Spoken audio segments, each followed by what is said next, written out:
Que a paz do Senhor Jesus Cristo esteja convosco. Hoje vamos tratar sobre andar com Deus. Como texto base, Gênesis capítulo de número 5, verso 21 ao verso 24, que diz: E viveu Enoque 75 anos e gerou a Matusalém. E andou Enoque com Deus, depois que gerou Matusalém, 300 anos, e gerou filhos e filhas. E foram todos os dias de Enoque 365 anos.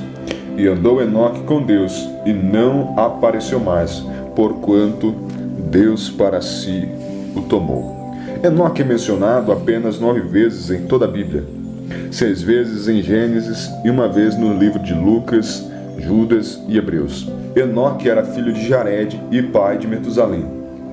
Ele viveu até os 365 anos de idade antes de ser levado por Deus.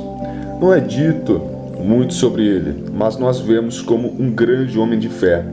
O nome de Enoque está entre os heróis da fé descritos no capítulo 11 de Hebreus. Enoque andou com Deus. O que significa andar com Deus? Implica 10 características. A primeira, plena rendição. O nome Enoque significa dedicado ou disciplinado.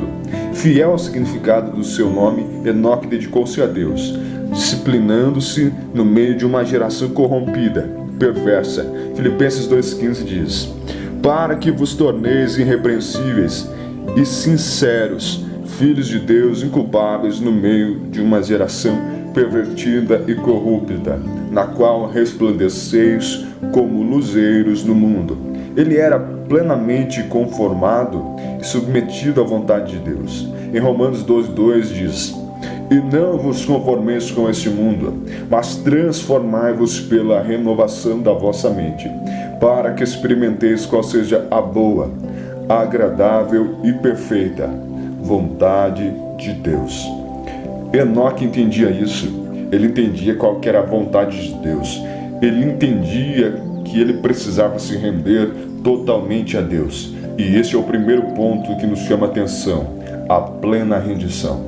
E o segundo ponto, comunhão ininterrupta.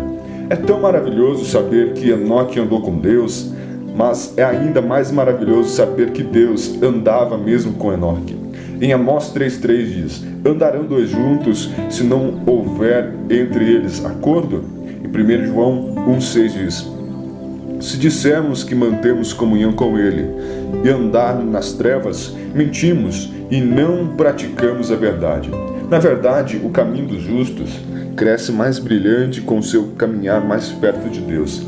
Em Provérbios 4,18 diz: Mas a vereda do justo é como a luz da aurora, que vai brilhando mais e mais, até ser dia perfeito. O hino Confiar e Obedecer fala desta verdade.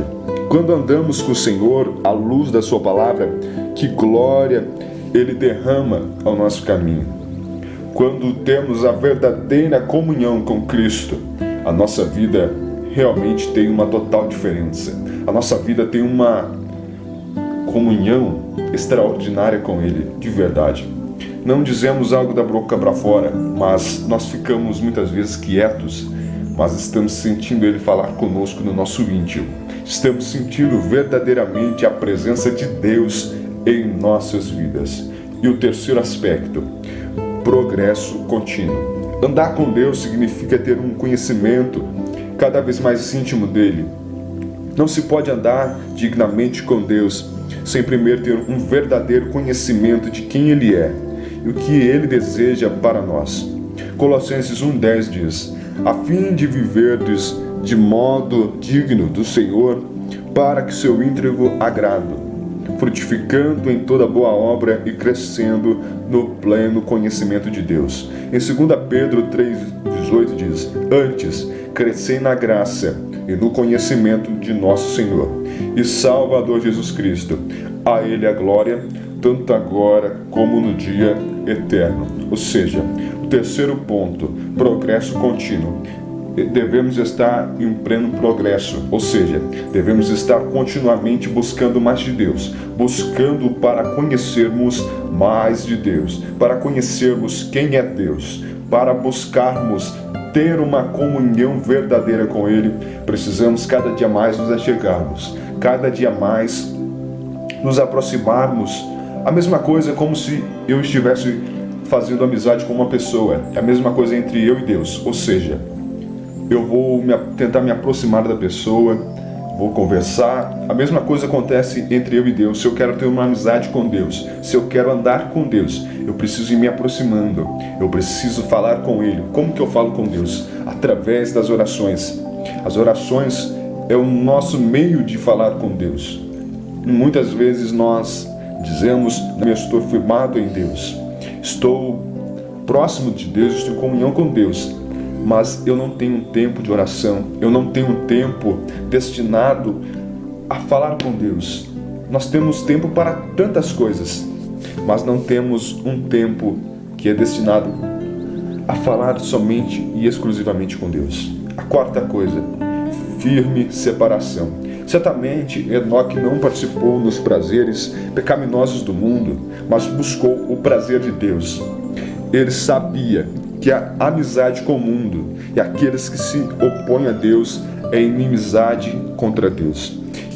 Em Tiago 4,4 diz: infiéis, não compreendeis que a amizade do mundo é inimizade contra Deus? Aquele, pois, que quiser ser amigo do mundo, constitui-se inimigo de Deus. Em 2 Coríntios 6, versos 14 ao 17, nos diz: não vos ponhais em julgo desigual com os incrédulos, porquanto que sociedade pode haver entre a justiça e a iniquidade?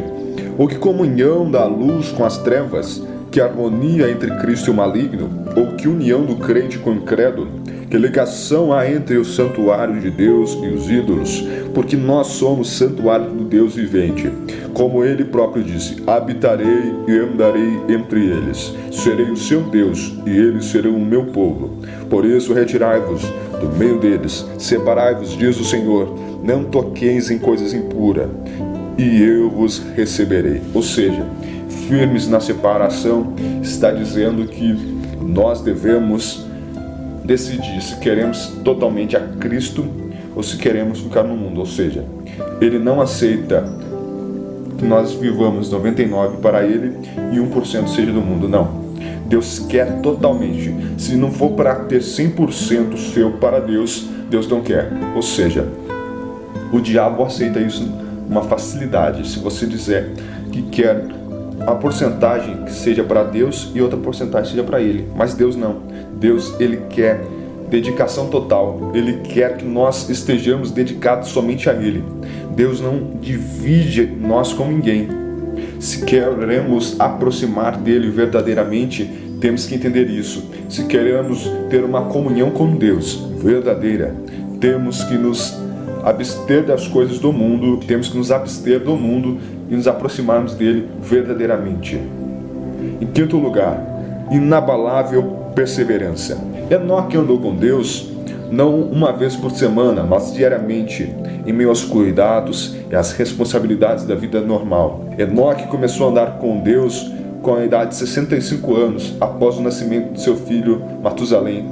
Depois, para o resto da sua vida terrena, mais 300 anos, nunca é tarde demais para começar a andar com Deus. Veja Abraão em Gênesis 17:1. Enoque andou no caminho da justiça, não como um eremita, mas como um homem de família que viveu em uma idade pré-diluviana, onde abundou o pecado e o mal, onde você vai ver pela Bíblia que a perversidade reinava naquela época.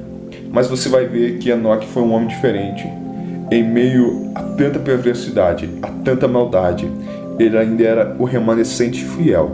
Aquele remanescente que, em meio a tanto caos que estava acontecendo, continuou sendo temente a Deus, continuou servindo a Deus verdadeiramente. Em sexto lugar, confiança sem medo.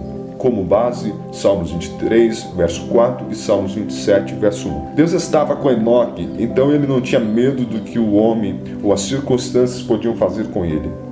Graças a Deus que nos dá a vitória sobre o pecado, o mundo, a carne e o diabo e a morte, como vemos em Romanos 8, versos 35 ao 39.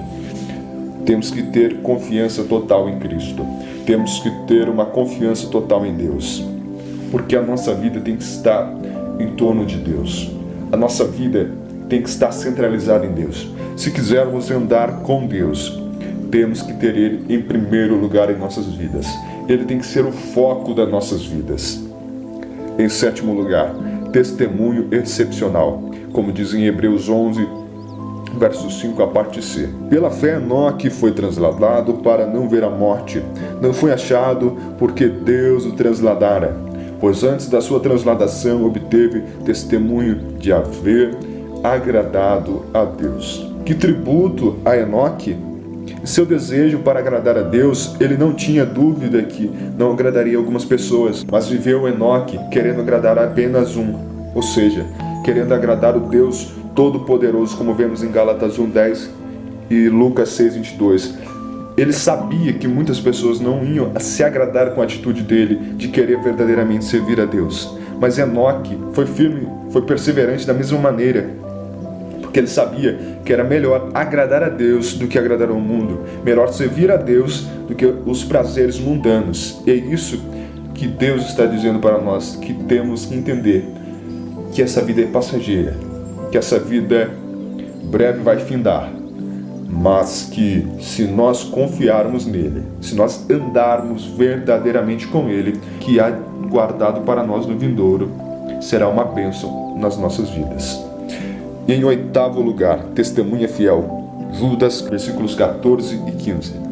Enoque foi uma testemunha fiel de Deus, como ele mesmo profetizou a segunda vinda de Cristo, proclamou o julgamento justo, mas terrível de Deus contra os ímpios. Enoque fielmente testemunhou e pregou uma mensagem dura para um povo de coração endurecido. Atos 20:24 diz: porém, em nada considero a vida preciosa para mim mesmo, contanto que complete a minha carreira e o ministério que recebi do Senhor Jesus, para testemunhar o Evangelho da graça de Deus. Enoque tinha esse pensamento que foi citado em Atos 20:24. Enoque não considerava a vida preciosa. Ele sabia que tudo um dia vai se findar, mas ele decidiu viver o tempo que Deus permitisse aqui nessa terra, mas viver de uma forma diferente, ou seja, viver agradando a Deus em tudo que ele fosse fazer. Em nono lugar, bem-aventurança futura. Gênesis 5:24, a parte C. Deus tomou para si. Isso seria um epitáfio estranho sobre um homem que foi enterrado no céu antes de morrer. Sem dúvida, a família e os amigos procuraram por Enoque, mas Deus tomou para si. Significa para caminhar com ele de branco. Isso tipifica a transformação da igreja para a vinda do Senhor Jesus. Filipenses 3:20-21 diz: pois a nossa pátria está nos céus, de onde também aguardamos o Salvador, o Senhor Jesus Cristo, o qual transformará o nosso corpo de humilhação para ser igual ao corpo da sua glória, segundo a eficácia do poder que ele tem de até subordinar a si todas as coisas. Em décimo lugar, fé simples. Hebreus 11, verso 5, parte A. Pela fé, Enoque foi transladado. Quando você translada algo, você pega de um lugar, em seguida coloca em outro. A fé de Enoque foi um grande ingrediente necessário para agradar a Deus. Em Hebreus 11, 6 diz: de fato, sem fé é impossível agradar a Deus. Sua fé resultou em seu testemunho divino, e assim aprove a Deus transladar Enoque da sua geração pecaminosa. E vemos também que Enoque ficou citado nas Escrituras Sagradas como um grande exemplo para nós. Enoque é um tipo de cristão do fim dos tempos, que estará vivo no arrebatamento da igreja e não provará a morte. João 11:26 diz: Enoque agradou a Deus antes de mesmo de existir uma igreja, uma Bíblia e a habitação do Espírito Santo. Se ele pode fazê-lo, certamente nós podemos também. Você nunca pode agradar a Deus enquanto você ainda está na carne. Você precisa, em primeiro lugar, ser salvo e nascido do Espírito. Venha com humildade e fé em Jesus. Peça a Ele para perdoar e purificar seus pecados hoje. Peça a Deus que te perdoe de todos os males que tu tem praticado até agora. E venha correndo depressa para os braços de Cristo. Venha andar com Deus como Enoque andou. Porque em breve nós seremos arrebatados, nós seremos tirados deste mundo de pecados, assim como Enoque foi tirado. As coisas nos mostram, existem sinais mirabolantes que dizem que Jesus está voltando, e basta nós nos aproximarmos dele verdadeiramente e nos convertermos de todo o nosso erro e nos aproximarmos dele e reconhecermos que somos pó e cinza e somos dependentes da presença de Deus. Quero orar contigo neste momento. Senhor Deus e Pai, nós te louvamos e te agradecemos por tudo que nos tem feito, pelas bênçãos e misericórdias que nos tem concedido. Senhor, ajuda cada um de nós para que sejamos como Enoque, para que andemos fervorosamente ante a Ti, porque estamos em dias trabalhosos, assim como Enoque esteve. Estamos em dia onde o pecado tem se superabundado, dias onde tudo nos diz que o arrebatamento está prestes a acontecer. Todas as coisas, sinais que acontecem ao nosso redor dizem que a sua volta está mais próxima do que imaginamos. Senhor, prepara cada um. Senhor, dá um despertamento na vida de cada um para que aproximem verdadeiramente, para que entendam quão importante é o momento que estamos vivendo e que o Senhor breve estará regressando para buscar uma igreja firmada e redimida na sua palavra. Eu louvo, te peço e te agradeço. Amém. Que você seja abençoado por essa palavra. Que você tome a decisão de andar verdadeiramente com Deus, porque Jesus está voltando. Ele está às portas. Ele está às portas do seu coração e diz: deixa eu entrar e fazer morada. Jesus está voltando. Tudo nos mostra que Cristo já volta. Basta nós simplesmente aceitarmos a Ele verdadeiramente em nossas vidas. Que Deus os abençoe. Amém.